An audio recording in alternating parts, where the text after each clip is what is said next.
দীর্ঘ ২২ বছরের প্রতীক্ষার অবসান। অবশেষে খুলনার মাটিতে পা রাখতে যাচ্ছেন বিএনপির চেয়ারম্যান তারেক রহমান। এই খবরে খুলনার রাজনীতিতে শুরু হয়েছে নতুন আলোড়ন। আবেগ, উত্তেজনা আর প্রত্যাশায় মুখর পুরো নগরী। বহুদিনের অপেক্ষা আজ বাস্তব হতে চলেছে। খুলনা মহানগর বিএনপির দায়িত্বশীল সূত্র জানায়, আগামী সোমবার ২রা ফেব্রুয়ারি সকাল ১০টায় খালিশপুরের প্রভাতী স্কুল মাঠে অনুষ্ঠিত হবে বিশাল নির্বাচনী জনসমাবেশ। সেখানে প্রধান অতিথি হিসেবে বক্তব্য দেবেন তারেক রহমান।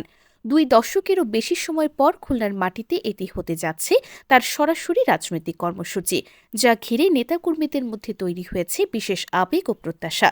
খুলনা মহানগর বিএনপির সাধারণ সম্পাদক শফিকুল আলম তুহিন বলেন, দীর্ঘদিন পর আমাদের নেতা খুলনায় আসছেন। শুক্রবার রাতে শীর্ষ নেতাদের বৈঠকে জনসমাবেশের সময় ও স্থান চূড়ান্ত করা হয়েছে। এই বৈঠকে উপস্থিত ছিলেন খুলনা ২ আসনের প্রার্থী নজরুল ইসলাম মঞ্জু, খুলনা ৩ আসনের প্রার্থী রকিবুল ইসলাম বকুল, খুলনা ৪ আসনের প্রার্থী আজিজুল বারী হেলাল, খুলনা ৫ আসনের প্রার্থী আলী আসগর লবি সহ মহানগর ও জেলা বিএনপির শীর্ষ নেতারা। দলীয় সূত্র বলছে, খুলনা মহানগর, জেলা ও পার্শ্ববর্তী কয়েকটি জেলার নেতাকর্মীদের অংশগ্রহণে এই সমাবেশকে দক্ষিণাঞ্চলের সর্ববৃহৎ নির্বাচনী জনসমাবেশের রূপ দেওয়ার লক্ষ্য নেওয়া হয়েছে।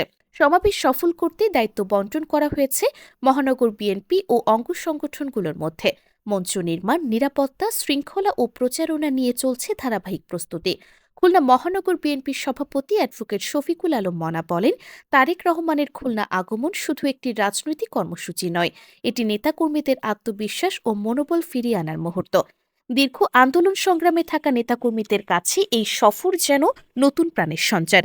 নির্বাচনের প্রাক্কালে তারেক রহমানের খুলনা সফর বিএনপির নির্বাচনী কৌশলে বড় প্রভাব ফেলতে পারে।